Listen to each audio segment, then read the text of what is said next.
श्री राम जय जय राम। ये जो दिव्य शिव पुराण की कथा है, इस कथा का श्रवण कहाँ कराया गया और इस कथा का श्रवण कहाँ किया गया, इसकी बड़ी सुंदर कथा सुनाई जा रही है। धर्म क्षेत्रे महाक्षेत्रे गंगा कालिंदी संगमे प्रयागे परमे पुण्ये ब्रह्मलोकस्य वर्त्मने। धर्म का क्षेत्र, महाक्षेत्र, जहाँ गंगा यमुना का सरस्वती का दिव्य संगम है, ऐसी प्रयाग की भूमि पर परमे पुण्य, जो परम पुण्यदायिनी भूमि है, कल्याण करने वाली भूमि है, उस दिव्य भूमि पर ब्रह्मलोकस्य वर्त्मनि, प्रयाग से ही जीव ब्रह्मलोक जाता है। जब कोई जीव इतने पुण्य कर लेता है कि उसको ब्रह्मलोक तक जाने की योग्यता मिल जाती है, तो वह जब ब्रह्मलोक जाता है तो प्रयाग होते ही ब्रह्मलोक जाता है, क्योंकि ब्रह्मलोक का मार्ग प्रयाग से ही निकलता है। ऐसी प्रयाग की दिव्य भूमि। और वैसे भी इस बार तो प्रयाग में महाकुंभ हुआ, करोड़ों लोगों ने जाकर के वहाँ स्नान किया, वहाँ की अद्भुत ऊर्जा को अपने अंदर उसका दर्शन किया। संगम में लोगों ने स्नान किया,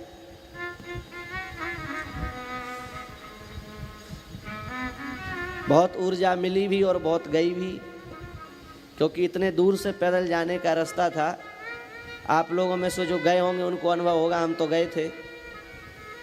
हाँ, 10-12 किलोमीटर आचार्य जी पैदल चलो, उसके बाद स्नान करके 10-12 किलोमीटर पैदल लौट करके आओ। अब भयंकर गर्मी, भयंकर धूप, पर संगम का स्नान था तो सब गए, पुण्य लाभ प्राप्त किया। और सच्ची बात यही है कि जीवन में तो कष्ट आते ही हैं, आपत्ति विपत्ति आती ही हैं, लेकिन यदि इतने विशेष कार्य के लिए कष्ट का सहन भी किया जाए तो उस कष्ट से जो लाभ प्राप्त होता है, उस पुण्य से जो, उस कष्ट से जो पुण्य प्राप्त होता है, उस पुण्य के सामने वह कष्ट कुछ भी नहीं है, ना के बराबर है। और इस बार तो कुंभ था इसलिए इतने लोग आए। वस्तुतः प्रयाग में प्रत्येक माघ के मास में मेला लगने का प्राचीन महत्व है।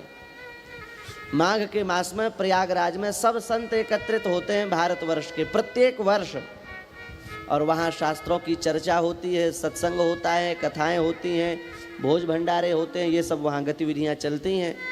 और ये प्रयाग का जो मेला है आज का मेला नहीं है। गोस्वामी तुलसीदास जी महाराज 450-500 वर्ष पहले हुए, उन्होंने भी अपनी रामचरितमानस में प्रयाग के मेले का वर्णन किया है। इसका मतलब प्रयाग में माघ मास में जो महापुरुषों का संगम होता है वो कोई 10-50-100 वर्ष पुराना नहीं है, वो हजारों साल, सैकड़ों वर्ष से चली आने वाली परंपरा है। और गोस्वामी तुलसीदास जी ने इसका वर्णन भी किया है। माघ मकर गत रवि जब होई, माघ मकर गत रवि जब होई, माघ मकर गत रवि जब होई,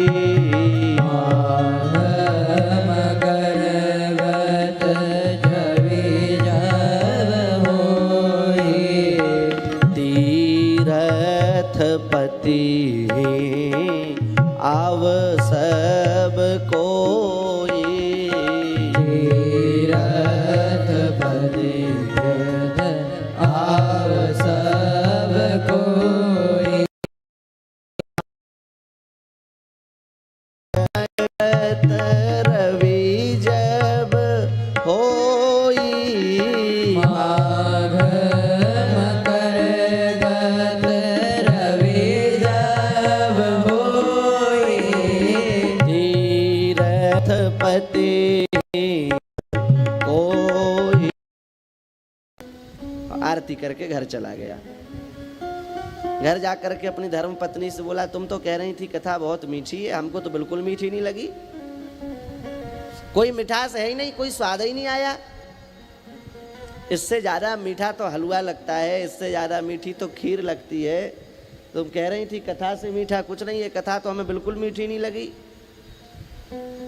सेठानी ने कहा, देखो ये इसमें एकदम से मिठास पता नहीं चलती, ये धीरे धीरे इसमें मिठास आती है।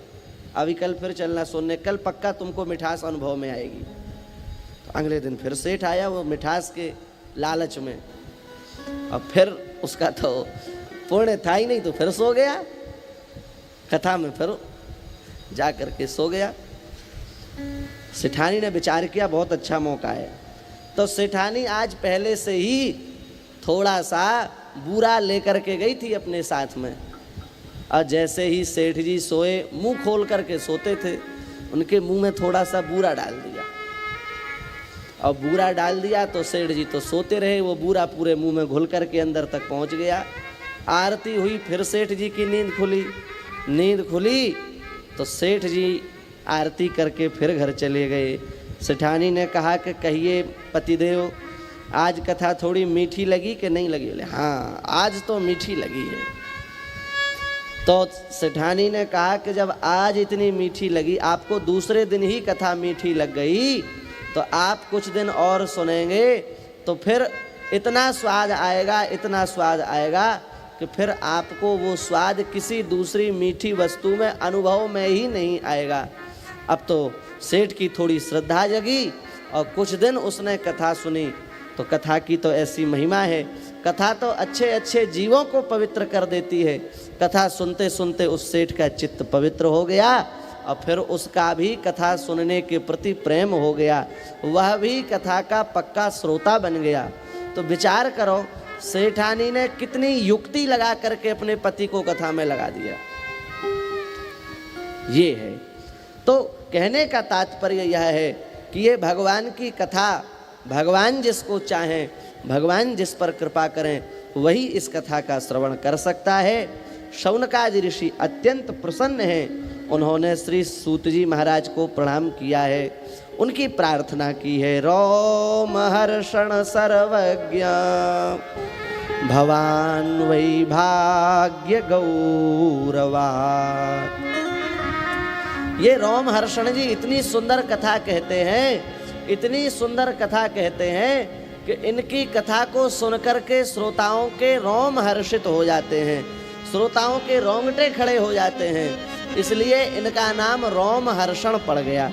जिनकी कथा को सुनने से रोम रोम हर्षित हो जाए, उन्हीं का नाम क्या है? रोम हर्षण। बड़े उच्च कोटि के वक्ता हैं ये। ऋषियों ने कहा, भगवान भूत भविष्य वर्तमान की कोई ऐसी बात नहीं है जो आपके जानकारी में ना हो, जो आपके संज्ञान में ना हो। भूतम भव्यम भविष्यम च, भूत भविष्य वर्तमान आपको सब कुछ ज्ञात है। आप कृपा करके हमें भगवान की दिव्य कथा का वर्णन करें। आप हमारे सौभाग्य से हमारे निकट आए हैं, इसलिए आप कृपा करके भगवान शिव की दिव्य कथा का वर्णन करें। क्योंकि हे सूत जी, आप जानते हैं कि घोर कलिकाल आ चुका है और इस कलिकाल की विशेषता, प्राप्ते कलियुगे घोरे नराः पुण्य विवर्जिता दुराचाररता सर्वे सत्य धर्म पराङ्मुखाः दुराचाररता सर्वे सत्यवार्ता पराङ्मुखा। जब घोर कलियुग आ जाएगा तो मनुष्य पुण्य से घृणा करने लगेगा। ये घोर कलियुग की पहचान है आचार्य जी। जैसे अन्य युगों में लोग पाप करने से बचते थे, भूल से भी पाप ना हो जाए, भूल से भी कोई गलती ना हो जाए, ऐसे ही कलियुगी प्राणी ऐसा प्रयास करेगा कि भूल से भी हमसे कोई अच्छा काम ना बन जाए। वो पाप पुण्य से बिल्कुल बचेगा। पुण्य का काम उसको कहने करने के लिए कहा जाएगा तो उसको बड़ी घृणा होगी, अंदर से उसकी श्रद्धा नहीं होगी। जबरदस्ती में कराओगे तो करेगा, नहीं तो बिल्कुल नहीं करेगा।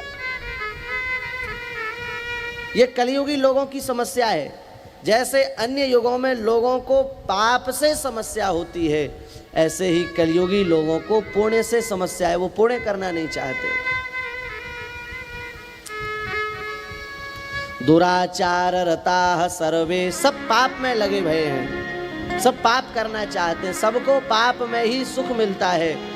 और सत्य वार्ता परांग मुखा, सत्य बोलना नहीं चाहते, सत्य व्यवहार नहीं करना चाहते हैं, सब झूठा व्यवहार हो गया। सत्य का कहीं से लेकर कहीं तक कोई स्थान रह नहीं गया है।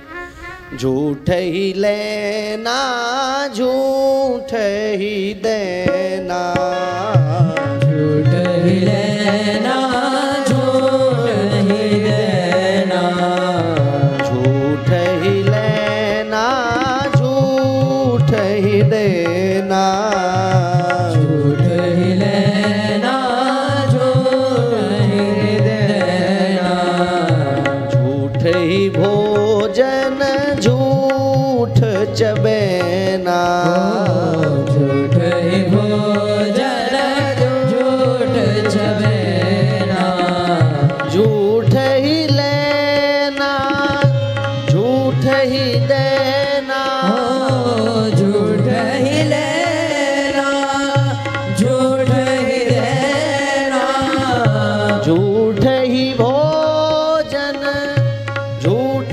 चबेना, झूठ ही भोजन झूठ चबेना, झूठ ही भोजन झूठ चबेना, झूठ ही भोजन झूठ चबेना, झूठ ही भोजन झूठ चबेना, झूठ ही भोजन झूठ चबेना।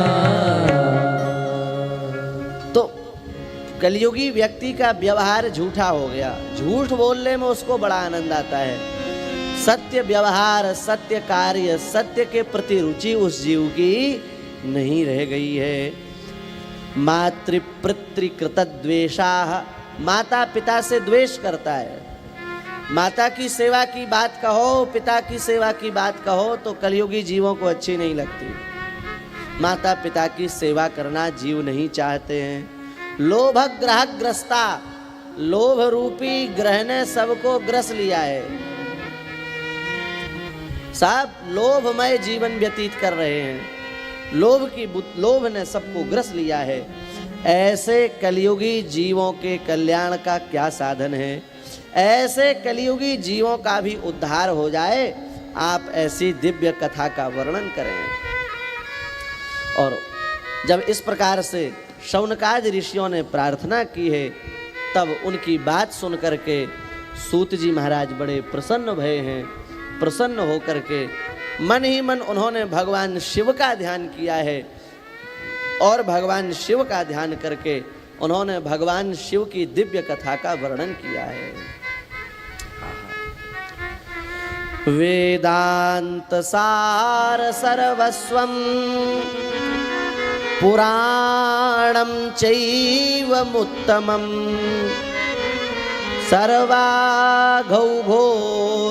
सर्वाघौघोद्धारकरं परत्र परमार्थदम्। संपूर्ण वेदांत का सार है यह शिव पुराण।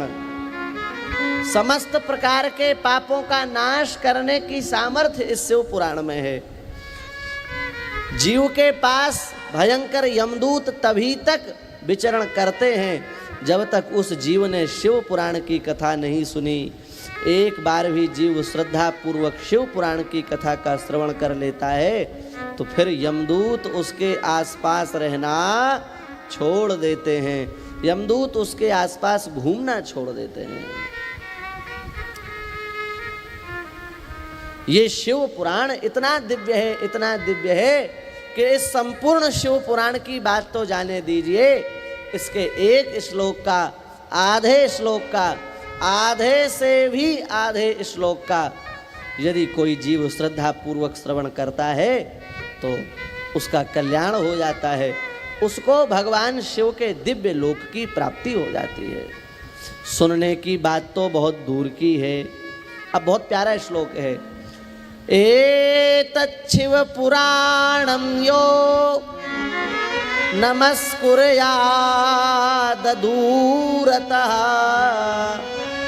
सर्वदेवार्चन फलम सप्राप्नोति न संशया। जो इस शिव पुराण को दूर से प्रणाम कर लेता है, ये शिव पुराण को प्रणाम करने की महिमा है, सुनने की नहीं। यदि कोई जीव केवल शिव पुराण को श्रद्धा पूर्वक प्रणाम कर ले तो केवल शिव पुराण को प्रणाम करने मात्र से उस जीव को समस्त देवताओं के अर्चन करने का फल प्राप्त हो जाता है, उसको संपूर्ण देवताओं के अर्चन करने का फल प्राप्त हो जाता है। ये शिव पुराण को प्रणाम करने की महिमा है। हम आपको कहें कि समस्त देवताओं का अर्चन करो तो कितना समय लग जाएगा? गणेश जी हैं, लक्ष्मी जी हैं, दुर्गा जी हैं, विष्णु जी हैं, शंकर जी हैं, राम जी हैं, कितने हैं?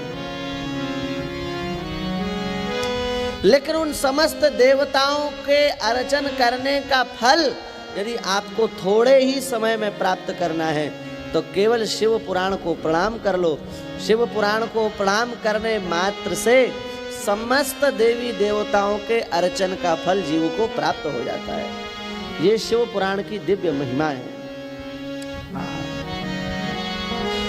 चतुर्दशी के दिन इस शिव पुराण की मंगलमयी कथा का जो श्रवण करता है, जो गायन करता है, उसको समस्त दुर्लभ फलों की प्राप्ति हो जाती है, उसको समस्त वांछित फल प्राप्त हो जाते हैं।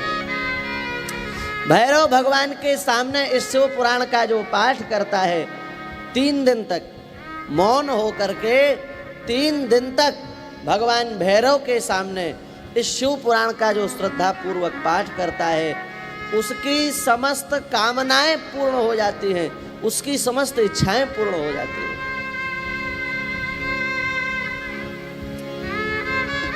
ठीक है, भगवान व्यास ने लिख दिया कि कामनाओं की पूर्ति के लिए 3 दिन तक शिव पुराण का पाठ करो, बहुत अच्छी बात है। लेकिन सच्ची बात यह है, जब तक जीव के हृदय में संतोष प्रकट नहीं होगा तब तक कामनाएं पूरी होने वाली नहीं है। कामनाओं का कोई अंत नहीं है। आज आप 100 रुपए का कपड़ा पहने हैं, कल आपको लगेगा हम 500 रुपए का पहने। 500 रुपए का मिल गया तो लगेगा 2000 रुपए का पहने। 2000 रुपए का मिल गया तो फिर 5000 रुपए का पहने। बड़े बड़े लोग तो 1-1 लाख रुपए के पर्स रखते हैं, छोटे छोटे बैग रखते हैं। क्या जरूरत है, क्या आवश्यकता है? केवल कामना, व्यक्ति की कामना बढ़ती जाती है और कामना के अनुसार उसकी चाह बढ़ती जाती है, उसकी मांग बढ़ती जाती है। व्यक्ति के कामनाओं का जब तक नाश नहीं होगा,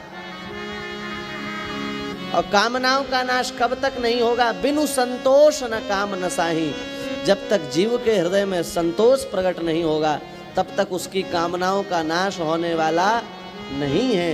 इसलिए अपने हृदय में कामनाओं का नाश करना है तो संतोष को धारण करो। संतोष आपके हृदय में आ जाएगा तो कामनाएं अपने आप धीरे धीरे समाप्त हो जाएंगी।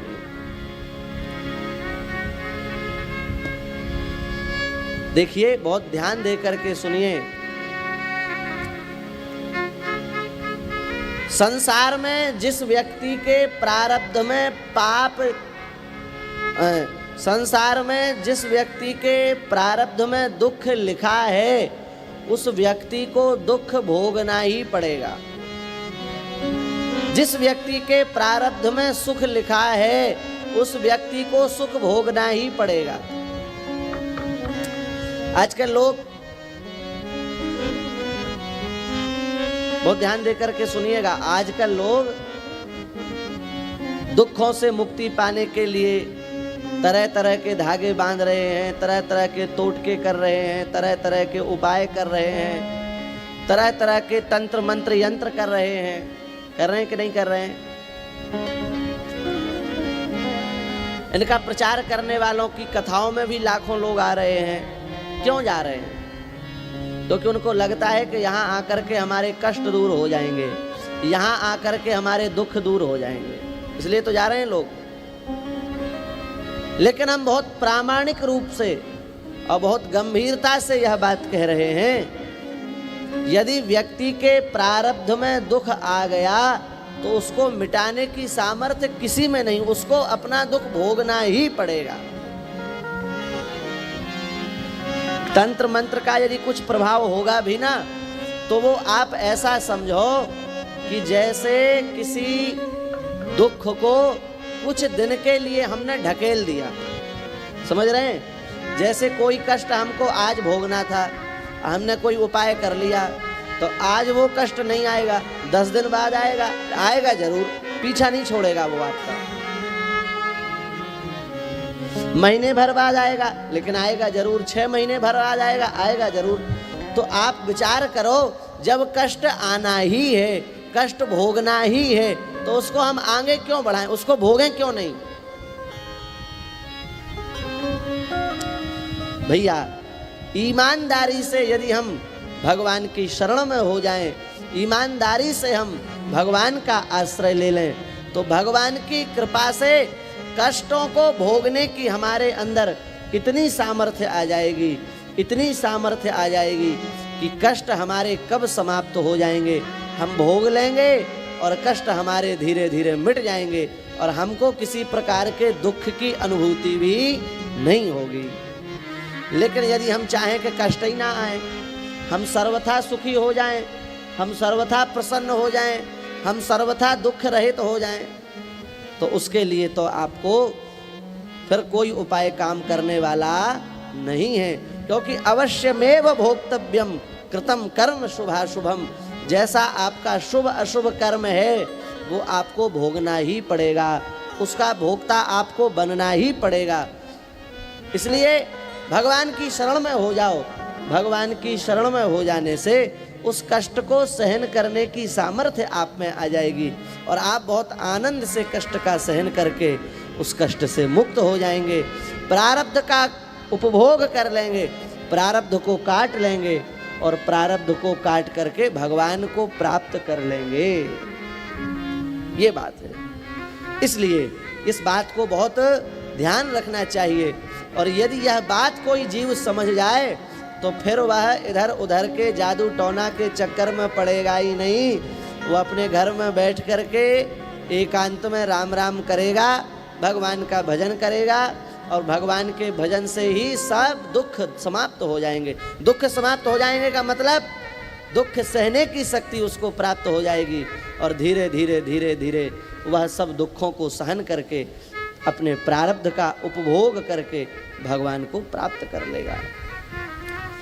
ये जो शिव पुराण का महात्म्य है, इसका वास्तविक स्वरूप क्या है, शिव पुराण की कितनी अद्भुत महिमा है, इसको केवल शंकर जी समझते हैं। शिव पुराण की महिमा शंकर जी के अतिरिक्त कोई नहीं समझता।